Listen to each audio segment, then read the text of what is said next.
کوئی نہیں. تو اس لیے زیادہ صحیح لفظ دور و نزدیک نہیں ہے بلکہ ہر جگہ سے سننا، یہ زیادہ صحیح لفظ ہے.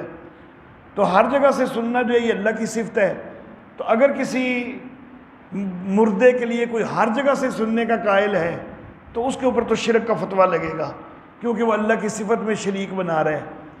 یا کوئی ما فوق الاسباب سننے کا قائل ہو تب بھی شرک کا فتویٰ لگے گا. یا پھر وہ یہ مسئلہ جو ہے سما والا یہ قرآن کے مفسر یا محکم ہوتا تو تب اس کے خلاف چلنے والے کے لیے کفر کا فتویٰ لگتا، لیکن یہ ظاہر کے درجے میں ہے، مفسر یا محکم ہے نہیں. تو میں نے یہ تینوں باتیں کر کے کہا کہ فتویٰ کوئی نہیں لگتا. لیکن ہماری جماعت کے کچھ احباب اللہ رب العزت ان کو ہدایت دے اور معاف فرمائے، جہاں تک میں سمجھتا ہوں کہ بات وہ بھی سمجھتے ہیں لیکن تعصب جو ہے وہ غلط بات پر بھی کئی دفعہ لے جاتا ہے. تو اس آیت مبارکہ کو بنیاد بنا کے فتویٰ لگاتے ہیں کہ یوم القیامت یکفرون بشرککم، کہ قیامت والے دن تمہارے شرک کا انکار کریں گے. تو وہ کہتے ہیں کہ پیچھے بات ہو رہی ہے ان تدعوہم لا یسمعوا دعاکم ولو سمعوا ما استجابوا لکم، تو سما کی بات ہو رہی ہے. تو سما کے اوپر اللہ نے خود فتویٰ لگایا ہے، تو تم کیسے کہہ سکتے ہو کہ فتویٰ نہیں لگتا؟ تو میں یہ عرض کرنا چاہوں گا کہ بات یہاں سما کی نہیں، مقصودی بات دعا کی ہو رہی ہے، پکار کی ہو رہی ہے. اگر تم ان کو پکارو تمہاری پکار کوئی نہیں سنتے، اور تمہاری پکار پہ پہنچتے بھی کوئی نہیں، سن بھی لے تو تب بھی نہیں پہنچتے. تو اصل مقصود پکار والا معاملہ ہے. تو غیر اللہ کی پکار شرک ہے. تو قیامت والے دن وہ تمہارے شرک کا انکار کریں گے، یعنی جو تم نے ان کی پکار کی ہے اس شرک کا انکار کریں گے. جو تم نے ان کے سننے کے قائل ہوئے ہو اس شرک کے انکار والی بات کوئی نہیں ہو رہی. تو یہاں پر جو فتویٰ لگا ہوا ہے قرآن کی طرف سے وہ سما کے مسئلے پر نہیں لگا ہوا، وہ دعا کے مسئلے پر لگا ہوا ہے. اور ہمارے مولوی حضرات سمجھتے بھی ہیں، لیکن جس وقت کوئی بحثوں اور مناظروں کی بات ہوتی ہے تو ایک دوسرے کے اوپر چڑھائی زیادہ کرنے کے لیے تو وہ اس طرح کے بھی کئی دفعہ کام کر جاتے ہیں. اللہ ان کو ہدایت دے، ایسے کام نہیں کرنے چاہیے. جہاں فتویٰ لگتا ہے وہاں لگاؤ، اپنے پاس سے غلط فتویٰ نہیں لگانا چاہیے. یہاں دعا اور پکار والے مسئلے پر غیر اللہ کی دعا، غیر اللہ کی پکار سیدھی سیدھی شرک ہے. قریب سے ہو تب بھی شرک ہے، دور سے ہو تب بھی شرک ہے، ہر جگہ سے ہو شرک ہی شرک ہے. غیر اللہ کی جو پکار ہے ما فوق الاسباب، تو اس کے اوپر یہ فتویٰ ہے. وَلَا يُنَبِّئُكَ مِثْلُ خبیر، اور نہیں تجھے بتائے گا خبر رکھنے والے کی طرح، یعنی اللہ تجھے بتا رہا ہے، اللہ سے بڑھ کر اور کوئی بتانے والا نہیں ہے. یا ایہا الناس، دلیل عقلی نمبر 8، لوگو انتم الفقراء الی اللہ، تم سب اللہ کی طرف فقیر ہو. حتیٰ کہ انبیاء کرام علیہم السلام تک بھی یا ایہا الناس کے اندر آ جاتے ہیں. اور اللہ کے نبی حضرت موسیٰ علیہ الصلاۃ و تسلیمات وہ خود اپنے متعلق یہ دعا کرتے نظر آتے ہیں کہ رب لما انزلت الی من خیر فقیر، کہ اے میرے رب جو بھی تو میری طرف کوئی خیر نازل کرے میں اس وقت اس کا بڑا محتاج ہوں. انی لما انزلت الی من خیر فقیر. تو حضرت موسیٰ علیہ السلام نے خود اپنے لیے فقیر کا لفظ استعمال کیا. تو اللہ کی بارگاہ میں فقیر کا لفظ استعمال ہونا یہ کوئی نبیوں کی معاذ اللہ گستاخی نہیں ہے. نبی تک بھی اللہ کے محتاج ہی ہیں، اللہ کے ہاں فقیر ہی ہیں. تو یہ گستاخی نہیں ہے بلکہ یہ حقیقی حیثیت ہے. لوگو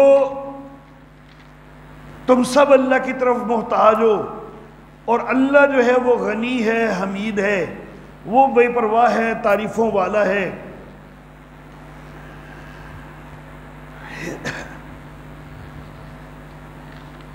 درمیان میں کچھ طبیعت کافی خراب ہونے لگ گئی تھی، بولنا مشکل ہو رہا تھا، لیکن اب الحمدللہ اللہ کا شکر ہے بہتر لگ رہا ہے۔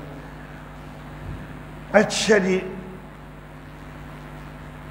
ان یشاء یذہبکم ویأتی بخلق جدید، اگر وہ چاہے تو تم کو لے جائے اور تمہاری جگہ نئی مخلوق لے آئے، وما ذالک علی اللہ بعزیز، اور یہ اللہ کے اوپر تو کوئی مشکل نہیں ہے، ولا تزر وازرۃ وزر اخری، اور کوئی بوجھ اٹھانے والا کسی دوسرے کا بوجھ نہیں اٹھائے گا،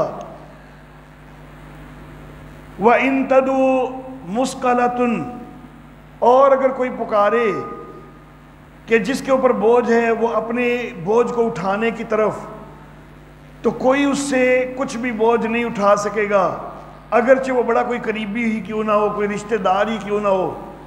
تو یہ قیامت والے دن گناہ کا بوجھ اٹھانے کے متعلق آیت مبارکہ ہے۔ کچھ لوگ اس کو پیش کر دیتے ہیں نماز کے اندر فاتحہ پڑھنے کے متعلق کہ لا تزر وازرۃ وزر اخری، کوئی بوجھ اٹھانے والا دوسرے کا بوجھ نہیں اٹھا سکتا، تو امام مقتدیوں کا بوجھ نہیں اٹھا سکتا، امام نے اپنی فاتحہ پڑھنی ہے، مقتدیوں نے اپنی فاتحہ پڑھنی ہے۔ تو میرے محترم احباب، خدا را قرآن کے اندر تحریف نہ کیا کریں۔ پتہ ہے سب کو کہ یہ قیامت والے دن جو گناہوں کے بوجھ کی بات ہو رہی ہے کہ گناہوں کا بوجھ جو ہے وہ ہر ایک اپنا اپنا بوجھ خود اٹھائے گا، کوئی چاہے گا بھی دوسرے کو اپنا بوجھ دینا تو کوئی لینے کے لیے تیار نہیں ہوگا، بے شک کتنا قریبی کیوں نہ ہو۔ سورہ فاتحہ کو الحمدللہ ہم بوجھ نہیں سمجھتے ہیں اور نہ ہی معاذ اللہ گناہ سمجھتے ہیں، لیکن یہ ہے کہ مسئلہ یہ ہے کہ مقتدی نے امام کے پیچھے فاتحہ نہیں پڑھنی ہوتی۔ بات بڑی سادہ سی ہے،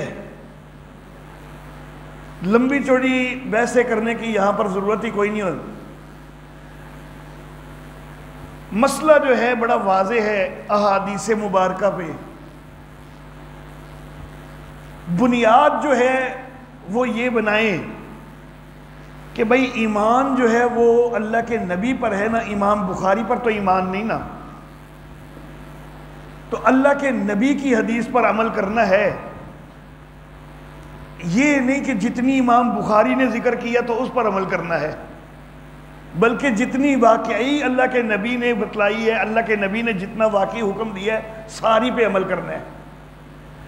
کئی دفعہ یہ چیز ہو جاتی ہے کہ کسی جگہ پر کوئی چیز تھوڑی ذکر ہوتی ہے، پوری ذکر نہیں ہوتی، اور یہ جائز بھی ہوتا ہے۔ مثال کے طور پر اگر میں کسی جگہ پر اللہ رب العزت کی تعریف کرنے کے لیے اللہ کو بے نیاز اور تعریفوں والا ثابت کرنا چاہتا ہوں، تو یہ جو ابھی پچھلی آیت آئی ہے، یا ایھا الناس انتم الفقراء الی اللہ واللہ هو الغنی الحمید، اب میں اگر اس کا پہلا حصہ نہ پڑھوں اور میں صرف دوسرا حصہ کہ واللہ هو الغنی الحمید اتنا پڑھوں تو کیا یہ گناہ ہوگا؟ یہ گناہ نہیں ہے۔ میں نے مسئلہ یہ واضح کرنا ہے کہ اللہ بے نیاز ہے، تعریفوں والا ہے، اور وہ اس دوسرے حصے سے پتہ چل رہا ہے، تو اتنا حصہ بیان کرنا کوئی گناہ تو نہیں۔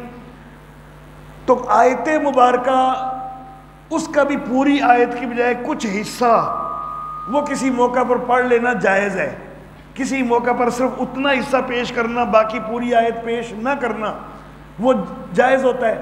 ہاں البتہ کوئی آیت کا ایسا حصہ نکال کے نہیں پیش کیا جا سکتا کہ جس کے اگلے پچھلے لفظوں کو ہٹانے سے اس کا مفہوم ہی بدل جائے، وہ تو نہیں پیش کیا جا سکتا، لیکن اگر مفہوم وہی رہتا ہے تو پھر جو ہے وہ پیش کیا جا سکتا ہوتا ہے۔ اللہ اللہ، مثال کے طور پر لا تقربوا الصلاۃ، اس کو اتنا نہیں پیش کر سکتے کیونکہ یہاں پر تو مفہوم ہی بدل گیا، یہاں پر وَأَنْتُمْ سُكَارَىٰ کو بھی ساتھ لگاؤ گے تو تبھی بات پوری ہوگی، تو اس طرح کا ٹوٹا نہیں کر سکتے کہ جس سے بات ہی جو ہے وہ عادی ہو جائے اور وہ بات غلط ہو جائے۔ تو قرآن حکیم کی آیات بھی جب ان کا کچھ حصہ پیش کرنا جائز ہوتا ہے، تو حدیث مبارکہ بھی اگر کسی ایک موقع پر کسی مخصوص مسئلے کے اوپر اس سے استدلال کرنا مقصود ہو تو اس کا بھی ایک چھوٹا حصہ اگر پیش کر دیا جائے تو یہ جائز ہوتا ہے۔ اور امام بخاری رحمہ اللہ نے یہی کیا ہے کہ انہوں نے ایک چھوٹا حصہ جو ہے وہ حدیث کا پیش کر دیا۔ جس مقصد کے لیے وہ بیان کرنا چاہ رہے تھے ان کے ذہن میں تھا کہ وہ مقصد اتنے حصے سے پورا ہو رہا ہے، تو اس لیے انہوں نے اتنا بیان کر دیا کہ لا صلاۃ لمن لم یقرأ بفاتحۃ الکتاب، کہ اس کی نماز کوئی نہیں کہ جس نے سورۃ الفاتحہ نہیں پڑھی، تو انہوں نے یہ بیان کر دی۔ لیکن حدیث کی دیگر کتابوں کے اندر فصاعدن کا لفظ بھی ساتھ موجود ہے کہ لا صلاۃ لمن لم یقرأ بفاتحۃ الکتاب فصاعدن، کہ اس بندے کی نماز کوئی نہیں جس نے سورہ فاتحہ نہیں پڑھی اور کچھ زائد نہیں پڑھا۔ امام بخاری رحمہ اللہ وہ صرف فاتحہ کی ایک اہمیت ذکر کرنا چاہ رہے تھے، تو اس کے لیے اتنا بھی کافی تھا، فاتحہ کی اہمیت تو ظاہر ہو جاتی ہے، لیکن یہ والا مسئلہ کہ نماز کے اندر قرات کتنی کرنی ہے، تو اس کو بیان کرنے کے لیے سارا بیان کرنا ضروری ہے۔ اگر فاتحہ کی صرف اہمیت بیان کرنی ہے اس کے لیے اتنا بیان کرنا بھی کافی تھا، امام بخاری نے وہ بیان کر دیا۔ لیکن حدیث ہم نے قرات کے مسئلے پر جب عمل کرنا ہے تو ہم نے تو پوری حدیث پہ عمل کرنا ہے نا، کیونکہ اللہ کے نبی پر ایمان قبول کیا ہے، امام بخاری پر تو نہیں نا ایمان قبول کیا کہ جتنا امام بخاری نے ذکر کیا تو بس اس پر عمل کر لیں اور جو نبی صلی اللہ علیہ وسلم کا فرمان باقی ہے اس کو چھوڑ دیں۔ اور یہ جو فصاعدن کا اضافہ ہے یہ کثیر راویوں سے اور ثقہ راویوں سے ہے، اور ایک ثقہ راوی کا بھی اضافہ ہو تو وہ بھی حجت ہوا کرتا ہے، اور یہ تو بہت سارے ثقہ راویوں سے یہ اضافہ موجود ہے، تو اس لیے یہ یقینی طور پر حدیث کا حصہ ہے، قطعی طور پر حدیث کا حصہ ہے۔ تو گویا کہ حدیث یہ بنی کہ لا صلاۃ لمن لم یقرأ بفاتحۃ الکتاب فصاعدن، کہ اس کی نماز کوئی نہیں جس نے سورہ فاتحہ اور کچھ زائد نہ پڑھا ہو۔ اب یہ جو کچھ زائد ہے کیا مقتدی پڑھتے ہیں؟ ہمارے وہ احباب جو فاتحہ امام کے پیچھے پڑھنے کے قائل ہیں وہ بھی مقتدی کے لیے دوسری تلاوت باقی اگلا حصہ پڑھنے کے قائل کوئی نہیں، وہ کہتے ہیں صرف فاتحہ پیچھے پڑھنی ہے۔ تو گویا کہ یہ حدیث مبارکہ جو ہے اس کے وہ صرف آدھے حصے کو لے کے عمل کر رہے ہیں، فصاعدن کو چھوڑ رہے ہیں، تو یہ حدیث پر عمل تو نہ ہوا پھر کہ آدھی حدیث کے اوپر عمل کر لیا اگلی حدیث کو چھوڑ دیا۔ ہم کہتے ہیں دوسری طرف امام جس کا موجود ہو اس کے لیے دوسری حدیث موجود ہے، اور وہ حدیث ہمارے نزدیک ہی نہیں تمہارے نزدیک بھی صحیح حدیث ہے کہ من کان لہو امام فقرات الامام لہو قرات، کہ جس کا کوئی امام موجود ہو امام کی قرات اس مقتدی کی قرات بھی ہو جاتی ہے، یہ تمہارے نزدیک بھی صحیح حدیث ہے۔ صرف لوگوں کو دھوکہ دینے کے لیے وہ اس کے اوپر اعتراض کر کے تو اس کو ضعیف بنانے کی کوشش کرتے ہیں، لیکن فاتحہ کے علاوہ قرات نہیں کرتے تو کیوں نہیں کرتے؟ اسی حدیث کی وجہ سے نہیں کرتے۔ فاتحہ کے متعلق جب ہم پیش کرتے ہیں تو پھر کہتے ہیں کہ نہیں جی یہ ضعیف روایت ہے، حالانکہ ان کے دل مان رہے ہوتے ہیں کہ ضعیف روایت کوئی نہیں ہے، ان کو پتہ ہوتا ہے کیونکہ باقی جو فاتحہ کے علاوہ قرات ہے وہ نہیں کرتا مقتدی، اور وہ ان کا مسلک بھی یہی ہے کہ وہ نہیں کرنی، اور وہ کدھر سے ثابت ہے؟ وہ اسی حدیث سے تو ثابت ہے۔ تو اگر یہ حدیث ضعیف ہے تو پھر صرف فاتحہ کے متعلق ضعیف نہیں، پھر وہ باقی قرات کے متعلق بھی ضعیف ہونی چاہیے، پھر تو باقی قرات بھی مقتدی کو کرنی چاہیے۔ لیکن جب تم باقی قرات کے مقتدی کے قائل نہیں ہو تو تمہارا اپنا دل کہتا ہے کہ واقعی حدیث صحیح ہے۔ اللہ اللہ، کہتے ہیں کہ تمہارے امام اعظم ابو حنیفہ نے کہا تھا کہ میں آج تک جتنے بندوں سے ملا ہوں جابر جوفی سے بڑا جھوٹا مجھے کوئی نہیں ملا، اور اس حدیث کے اندر بھی جو ہے وہ جابر جوفی موجود ہے اس کی سند میں۔ ہم فتح القدیر کھول کے پیش کرتے ہیں، موطا امام محمد پیش کرتے ہیں، دکھاؤ کدھر ہے جابر جوفی، اب وہ بے چین ہوتے ہیں، سند کو بار بار پڑھتے ہیں، جابر جوفی ہو تو نظر آئے۔ اصل معاملہ یہ ہے کہ سنن ابن ماجہ کے اندر یہ حدیث جب آئی نا تو وہاں پر یہ راوی کمزور راوی جابر جوفی موجود ہے، لیکن بھائی اگر ایک جگہ پر ایک راوی ضعیف راوی نے ایک بات نقل کر دی ہے، دوسری طرف وہی حدیث سکہ راوی بھی ذکر کر رہے ہیں تو ضعیف راوی نے بھی اس کو ذکر کیا، سکہ بھی ذکر کر رہے ہیں تو سکہ کی تو مانی جائے گی نا۔ اگر ایک ضعیف راوی کے روایت کرنے سے باقی بے شک 100 سکہ راوی جو ہے نا وہ روایت کر رہے ہو تو سب کی باطل ہو جاتی ہے نا، تو پھر تو سارا ذخیرہ حدیث ہی باطل ہو جائے گا، کیونکہ ہر حدیث کو کسی نہ کسی سند سے دیکھیں گے تو کوئی نہ کوئی ضعیف تو آ جائے گا بیچ میں۔ ایک سند میں سارے سکہ تھے، اس لحاظ سے وہ حدیث صحیح بن رہی تھی، دوسری سند میں بھی سارے سکہ، تیسری میں بھی سارے سکہ، چوتھی دیکھی تو اس میں ایک ضعیف آ گیا، ہمیں بہانہ مل گیا چھوڑ دو جی اس حدیث کو۔ کیوں چھوڑ دے بھائی؟ 3 سندوں سے وہ صحیح ثابت ہو رہی ہے۔ اگر تو موطا امام محمد کے اندر، فتح القدیر کے اندر صحیح سند کے ساتھ یہ حدیث موجود ہے، اس میں جابر جوفی کوئی موجود نہیں ہے، تو یہ حدیث صحیح ہے۔ تمہارا اپنا دل بھی یہ کہتا ہے کہ صحیح ہے، تمہارا اپنا عمل بھی کہتا ہے کہ صحیح ہے۔ اب فاتحہ کے معاملہ میں تم نے لی آدھی حدیث اور ہم نے دونوں حدیثوں کے اوپر پورا پورا عمل کیا۔ ہم نے کہا کہ وہ جو حدیث ہے کہ لا صلاۃ لمن لم یقرأ بفاتحۃ الکتاب فصاعدا، یہ حدیث پوری لو، اور یہ اس کے لیے لو کہ جو فصاعدا بھی پڑھتا ہے، اور فصاعدا پڑھنے والا یا امام ہوتا ہے یا منفرد ہوتا ہے، تو یہ حدیث ان دونوں کے متعلق ہے۔ اور جو حدیث مقتدی کے متعلق ہے وہ فاتحہ کے حوالہ سے بھی مقتدی کے متعلق ہے، اور دوسری قرات کے حوالہ سے بھی مقتدی سے متعلق ہے کہ من کان لہو امام فقراۃ الامام لہو قراۃ۔ تو تم نے اس معاملے میں آدھی حدیث پہ عمل کیا، ہم نے دونوں کے اوپر پورا پورا عمل کیا، پھر بھی جو ہے تم اہل حدیث ہو گئے اور ہم جو ہے وہ حدیث کے گستاخ ہو گئے معاذ اللہ۔ تو یہ انتہائی غلط بات ہے، فاتحہ امام کے پیچھے پڑھنا وہ بالکل درست نہیں ہے۔ ہاں البتہ ہم تمہاری طرح فتویٰ نہیں لگاتے، تم فتویٰ لگانے کی جرت کرتے ہو کہ جس نے فاتحہ نہ پڑھی اس کی نماز کوئی نہیں ہوتی، ہم یہ فتویٰ نہیں لگاتے۔ جو سری نمازیں ہیں ان کے اندر کوئی پیچھے پڑتا ہے ہم گناہ کے قائل بھی نہیں ہیں، البتہ جہری نماز اس کے اندر کوئی امام کے پیچھے پڑتا ہے تو ہم کہتے ہیں کہ یہاں واجب کو وہ ترک کر رہا ہے، قرات امام کی سننا واجب تھی اس کو ترک کر کے یہ خود اپنی پڑھ رہا ہے تو واجب کو ترک کرنے کا گناہ ہوگا۔ اچھا جی، بہرحال وَلَا تَزِرُ وَازِرَةٌ وِزْرَ أُخْرَىٰ، کوئی بوجھ اٹھانے والا دوسرے کا بوجھ نہیں اٹھاتا۔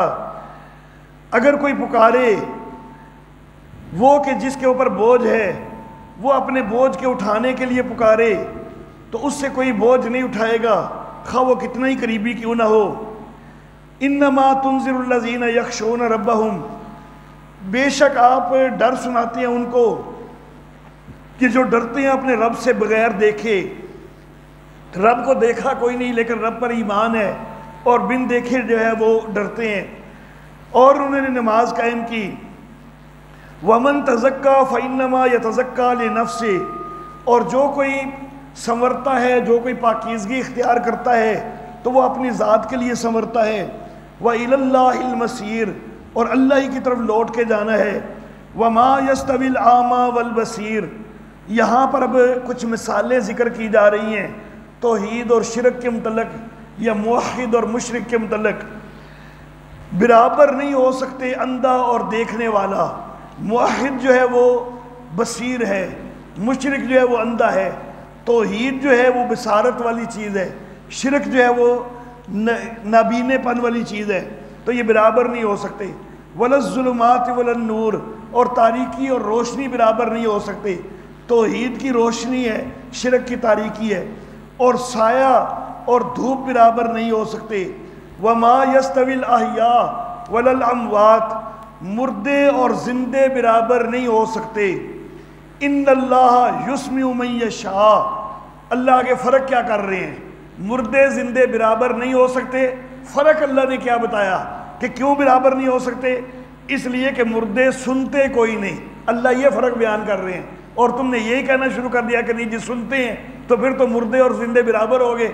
اللہ کہہ رہے ہیں کہ مردے اور زندے برابر کوئی نہیں ہو سکتے، کیوں؟ اس لیے کہ ان اللہ یسمع من یشاء، اللہ جس کو چاہتا ہے سناتا ہے، یہ وہ ہوتے ہیں جو زندے ہوتے ہیں، اور ان کے مقابلہ میں وما انت بمسمع من فی القبور، جو قبروں کے اندر پڑے ہوئے ہیں، جو مردے ہیں، تو ان کو سنا کوئی نہیں سکتا۔ سنا سکنے والا ہے اللہ، اور اللہ جس کو چاہتا ہے سناتا ہے۔ تو اللہ نے سنانا جو ہے وہ زندوں کے لیے رکھا ہے، کیونکہ مستقل اگر مردوں کے اندر صلاحیت رکھ دی ہوتی تو پھر تو مردوں کو تو سنا لیتا، لیکن تو مردوں کو نہیں سنا سکتا، گویا کہ اندر اللہ نے ان کے اندر مستقل صلاحیت کوئی نہیں رکھی۔ اللہ نے زندوں میں صلاحیت رکھی ہے، تو زندوں کو اللہ چاہتا ہے وہ سناتا ہے، مردوں کو تو چاہے بھی تو کوئی نہیں سنا سکتا۔ ہاں اللہ چاہے تو سنا سکتا ہے، اللہ چاہے تو زندے کو بھی سننا جو ہے اس کا بھی موقوف ہو جائے، ختم ہو جائے، اللہ چاہے تو مردے کو بھی سنا دے، یہ اللہ کی مرضی ہے۔ ان انت الا نذیر، نہیں ہے تو مگر ڈر سنانے والا۔ یہ جو سماع موتا والا مسئلہ ہے نا، تو ہمارا اشاعت التوحید و سنہ کا عقیدہ یہ ہے کہ اللہ جس کو چاہے سنا سکتا ہے۔ اللہ چاہے مردے کو بھی سنا سکتا ہے، چاہے تو زندے کو بھی سنا سکتا ہے، چاہے تو مردے سے بھی سنانا روک دیتا ہے، چاہے تو زندے سے بھی سنانا روک دیتا ہے۔ البتہ اللہ نے عمومی صلاحیت زندوں میں رکھی ہے سننے کی، مردوں میں نہیں رکھی، لیکن اللہ چاہے تو مردوں کو بھی سنا سکتے ہیں۔ اب مخالف لوگ یہ کہتے ہیں کہ نہیں جی مردے سنتے ہیں، ہم کہتے ہیں اللہ چاہے تو سنتے ہیں، وہ کہتے ہیں نہیں سنتے ہیں۔ اب اگر ہم جو سوال کریں اچھا اگر اللہ نہ چاہے تو کیا تب بھی سنتے ہیں، تو یہاں پر ان کو کہنا پڑے گا نہیں جی پھر تو نہیں سنتے۔ تو ہم کہتے ہیں کہ پھر ہماری بات پہ ہی آ جاؤ کہ اللہ چاہے تو سنتے ہیں، تو کیوں یہ ضد لگائیے کہ نہیں سنتے ہی ہیں۔ بھائی اگر اللہ نہ چاہے تو پھر تم کیسے سنا سکتے ہو، پھر تو نہیں سنتے۔ تو یہاں پر خود بھی ان کو ماننا پڑتا ہے، اگر ہم یہ سوال کر دیں نا کہ اگر اللہ نہ بھی چاہے تو تب بھی کیا سنتے ہیں، وہاں پر مجبوراً کہیں گے نہیں جی پر تب تو نہیں سنتے۔ تو پھر ہمارا سیدھا عقیدہ یہی ہے کہ بھائی اللہ چاہے تو سن لیتے ہیں، تو اسی کو مان لو۔ مستقل صلاحیت جو ہے وہ کہیں ثابت کوئی نہیں ہوتی۔ انا ارسلناک بالحق بشیرا و نذیرا، تسلی برائے نبی صلی اللہ علیہ وآلہ وسلم، بے شک ہم نے آپ کو بھیجا ہے حق کے ساتھ خوشخبری سنانے والا، ڈر سنانے والا۔ وَإِن مِّنْ أُمَّةٍ إِلَّا خَلَا فِيهَا نَذِيرٌ، اور نہیں کوئی جماعت مگر یہ کہ ہر جماعت میں کوئی نہ کوئی ڈر سنانے والا تو گزرا ہے۔ وَإِن يُكَذِّبُوكَ، تسلی برائے نبی صلی اللہ علیہ وسلم، وتخویف برائے کفار، تسلی برائے نبی صلی اللہ علیہ وسلم وتخویف برائے کفار۔ اور یہ اگر آپ کو جھٹلائیں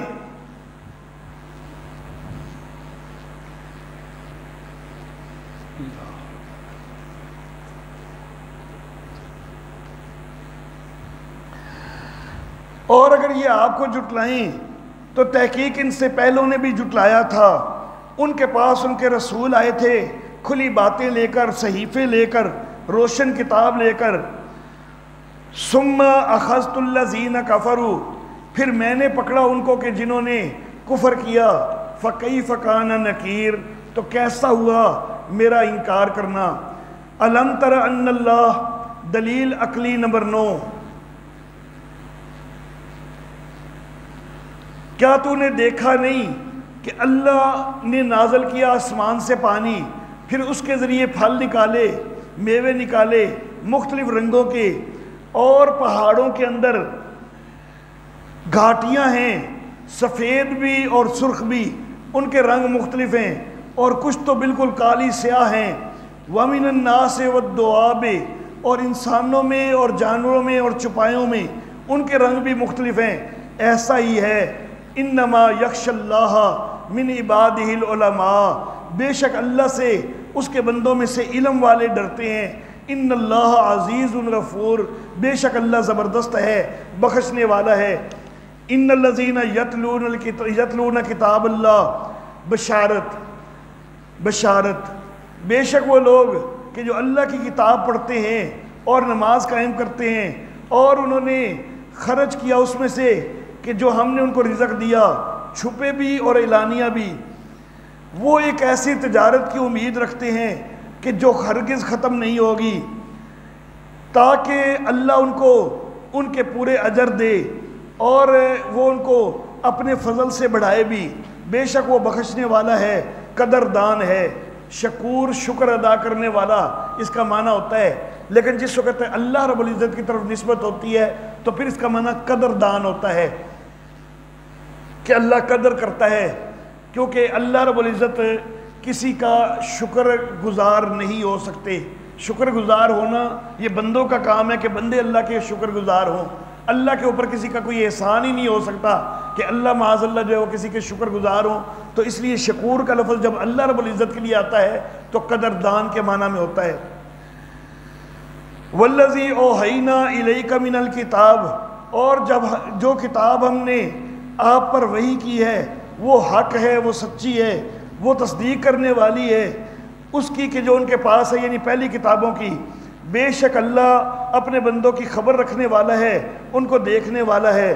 ثم اورثنا الکتاب الذین اصطفینا، پھر ہم نے کتاب کا وارث ان کو بنایا کہ جن کو ہم نے اپنے بندوں میں سے چن لیا۔ یہ جو اصطفینا کا لفظ ہے یہاں پر، تو یہاں پر ساری امت محمدیہ مراد ہے، خواہ اس کے اندر گناہگار ہیں، نیک ہیں، جو بھی ہیں، سب جو ہے وہ کتاب کے وارث بنائے جانے میں شریک ہیں۔ یہاں پر یہ سارے مراد ہیں۔ تو کتاب کے وارث ہم نے ان سب کو کیا ہے، وہ سب ہی چنے ہوئے ہیں، ان کے اندر جو ہے اللہ رب العزت کی طرف سے مصطفائی پائی جا رہی ہے کہ اللہ نے ان کو اس کتاب کے لیے چنا ہے۔ لیکن دوسری طرف یہ معاملہ بھی ہے کہ اس معاملے میں تو اللہ رب العزت نے ان کو اعزاز دے دیا کہ وہ اس کتاب کے وارث بن گئے، لیکن ان کی بدنصیبی کہ کئی ایسے بھی ہیں کہ کتاب کے وارث بنتے ہوئے بھی ظالم بھی ہیں، اپنے آپ پر ظلم کرنے والے بھی ہیں۔ فَمِنْهُمْ ظَالِمٌ لِنَفْسِهِ، کوئی ایسا بھی ہے ان میں کہ جو اپنے آپ پر ظلم کر رہا ہے، کوئی درمیانی راہ چلنے والے ہیں، اور کوئی وہ ہیں کہ جو نیکیوں کی طرف آگے بڑھنے والے ہیں اللہ کے حکم سے۔ اللہ ہم سب کو ان میں سے کر دے۔ ذَلِكَ هُوَ الْفَضْلُ الْكَبِيرُ، یہ بڑا فضل ہے۔ جنات عدن يدخلونها، باغات ہیں ہمیشہ رہنے کے جن کے اندر داخل ہوں گے، آراستہ کیے جائیں گے، زیور پہنائے جائیں گے، اس میں کنگن سونے کے اور موتی بھی دیے جائیں گے۔ وَلِبَاسٌ فِيهَا حَرِيرٌ، اور لباس اس میں ان کا ریشم کا ہوگا۔ وَقَالُوا الْحَمْدُ لِلَّهِ، اور وہ کہیں گے سب تعریفیں اللہ کی ہیں کہ جس نے دور کر دیا ہم سے غم کو، بے شک ہمارا رب البتہ بخشنے والا ہے، قدردان ہے۔ الذی احلنا دار المقامہ، جس نے اتارا ہم کو آباد رہنے کے گھر میں اپنے فضل سے۔ لا یمسنا فیہا نصب، ہم کو نہیں پہنچے اس کے اندر کوئی مشقت، اور نہ ہی اس کے اندر ہمیں کوئی تھکاوٹ پہنچے۔ والذین کفروا، اور وہ لوگ کہ جو کافر ہیں ان کے لیے جہنم کی آگ ہے، ان کے اوپر قضا نہیں آئے گی کہ وہ مر جائیں، ایسا نہیں ہوگا۔ جہنم کی عذاب اگرچہ آگ جو ہے وہ جلا کے موت دینے والی چیز ہوتی ہے، لیکن جہنم کی آگ جو ہے سزا تو دے گی، عذاب تو دے گی، لیکن موت نہیں دے گی۔ وَلَا يُخَفَّفُ عَنْهُم مِّنْ عَذَابِهَا، اور نہ ہی ان کے عذاب کے اندر کوئی تخفیف ہوگی، کوئی عذاب ان کا ہلکا ہوگا۔ اس طرح ہم بدلہ دیتے ہیں ہر ناشکرے کو۔ وَهُمْ يَسْتَرِخُونَ فِيهَا، وہ اس کے اندر چلا رہے ہوں گے، اے ہمارے رب نکال ہم کو، ہم نیک عمل کریں گے۔ غیر الذی کننا نعمل، جس وقت یہ کہا نا کہ ہم نیک عمل کریں گے، تو دنیا کے اندر بھی جو اعمال شیطان نے ان کے لیے مزین کیے ہوئے تھے تو ان کو تو وہ نیک عمل ہی سمجھتے تھے نا، شرک اور بدعت میں مبتلا تھے اور کہتے تھے کہ ہم نیک عمل ہی کرتے ہیں۔ لیکن یہاں پر اب کہیں گے کہ یا اللہ اب نیک عمل وہ کریں گے کہ غیر الذی کننا نعمل، جو پہلے ہم کرتے تھے ان سے ہٹ کے کریں گے۔ اب ہمیں سمجھ آ گئی ہے کہ وہ والے نیک عمل کوئی نیک عمل نہیں ہے، وہ صرف شیطان نے مزین کر کے پیش کیے تھے۔ اب وہ والے نیک عمل نہیں کریں گے جو حقیقتاً نیک عمل ہیں، توحید والے اور سنت والے وہ والے عمل کریں گے، شرک اور بدعت والے نیک عمل نہیں کریں گے۔ اب اولم نعمرکم، اللہ رب العزت فرمائیں گے کیا ہم نے تم کو ایک زندگی نہیں دی تھی کہ جس میں سوچنے والا سوچ سکتا تھا، اور پھر صرف یہی نہیں بلکہ جاءکم النذیر، تمہارے پاس ڈر سنانے والا بھی آیا تھا۔ یہاں پر ڈر سنانے والا، اس سے مراد نبی اکرم صلی اللہ علیہ وآلہ وسلم بھی بعض مفسرین نے لیا، اور بعض مفسرین نے یہاں پر نذیر سے مراد بڑھاپا لیا ہے کہ بڑھاپے میں تو بندے کو مت آ جاتی ہے، اس وقت تو بندہ توبہ کرنے کی طرف مائل آ جاتا ہے، تمہارے اوپر تو بڑھاپا تک بھی آیا تو تم پھر بھی کفر شرک میں ہی لگے رہے، تم نے وہاں پر بھی احساس کوئی نہیں کیا۔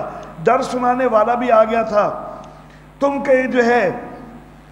تم کو زندگی ملی تھی اور بڑی لمبی زندگی بھی ملی، بڑھاپے تک بھی تم پہنچے، پھر بھی تم وہ باز کوئی نہیں آئے۔